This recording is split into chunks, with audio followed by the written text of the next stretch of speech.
Some babies, they just go to sleep and never wake up. It's literally just this mysterious ending of life. I didn't hear about it. I didn't know what it was. I could just see his legs hanging out, and I knew. You see your baby's laying there purple and, you know, got blood coming out of her nose. I just wanted her back. The cause of death was SIDS. Okay, what is SIDS? What caused this? We have 5 kindergarten classes worth of children dying every year in the state of Tennessee. They have changes in their cell architecture that's only been described in epilepsy. We see you and you're heard and your child's not forgotten. Hopefully we can save a life. Good evening, I'm Amanda Hara. Thanks for joining us for this special program on WVLT, Wake Up, Babies at Risk. Whether you're a grandparent, an aunt, an uncle, a caregiver, or a new mother, new information is flying at you all the time. As a new mother myself, my level of fear and anxiety keeps rising as I learn more about a mysterious silent killer. Even though it's the leading cause of death for babies under 1, it is not the lead in many conversations. And what's most alarming, the things you do every day, things you believe to be safe, could actually be deadly for your baby. We're talking about SIDS, sudden infant death syndrome, and we're going to talk about it in a way you've probably never heard. We're taking you inside Harvard laboratories as researchers make massive discoveries about what causes SIDS. And we're asking important questions. Do wearable monitors have the power to protect children? Then we're going to take a tour of East Tennessee's grassroots efforts to keep babies safe. It's all part of tonight's special program, Wake Up, Babies at Risk. In the last few months, I've interviewed a handful of East Tennessee families who have lost children to SIDS. All of them say they never thought it would happen to them. All of them say it could happen to you. Look here. Are you gonna smile? Nothing in this world Oh, kisses. Thank you. will fill your heart like the love of a child. Can you smile? This is Maverick. But before Maverick was even born, baby Knox arrived. He was my 3rd baby. He was just happy, healthy. And that's when Alicia Palmer learned nothing in this world will break your heart like the pain of losing a child. December 20th, it was just a normal day. I mean, we got up, he was happy. Several hours later, I get the call, there's an emergency. And I actually met the EMT workers. We pulled in at the same time, and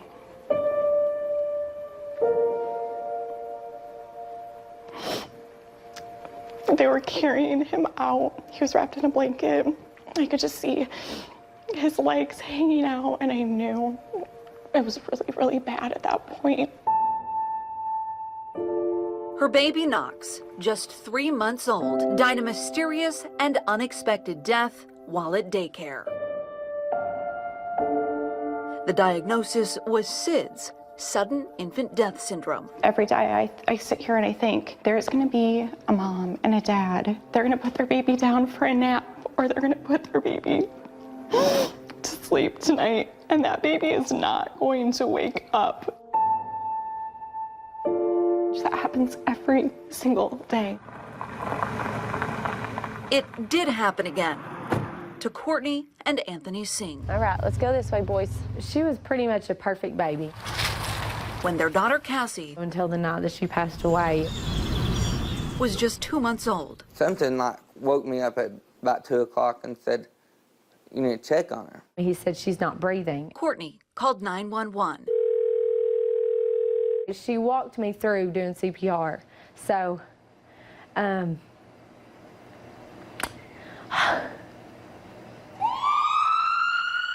EMTs rushed Cassie to the hospital. And the doctor come in and he just told us that, you know, she didn't make it. we had plenty of people with us, but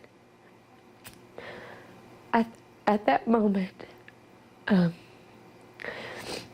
just wanted her back. I didn't care, you know, who was there. SIDS took another life, left another family confused. So what is SIDS? Well, that's mostly a mystery.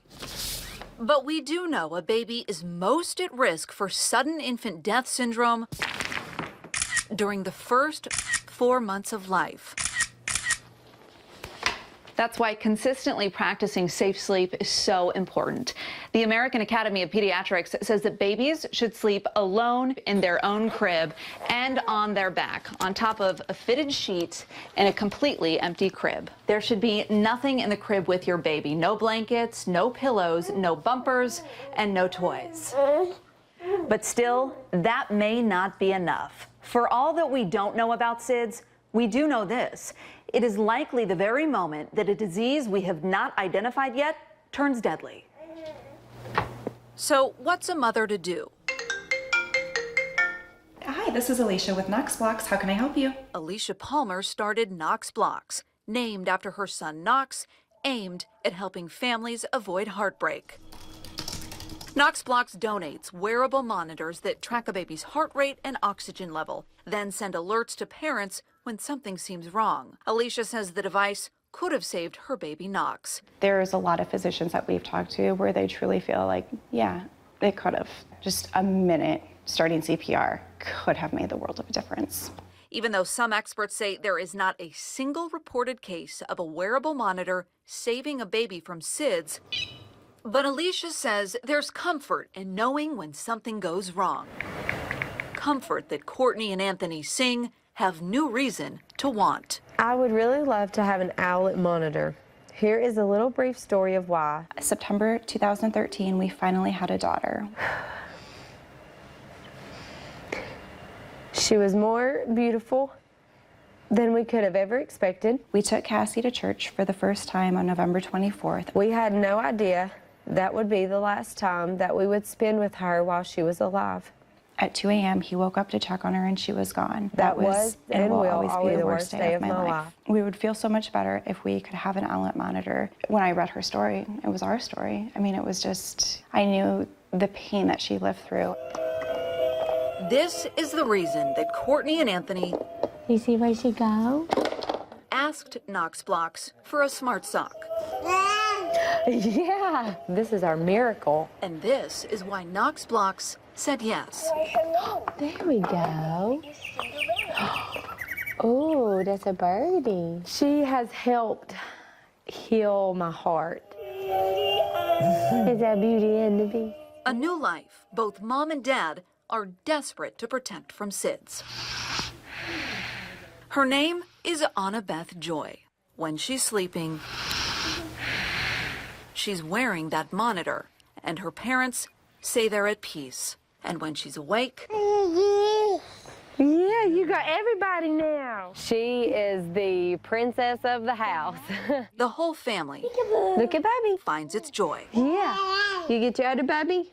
The joy has returned to all of us. 1, 2, 3. I'm gonna get you. Maverick brings that same joy to Alicia. And so does her work with Knox Blocks. In less than a year, it's gifted more than 1,400 wearable monitors to parents across the country. We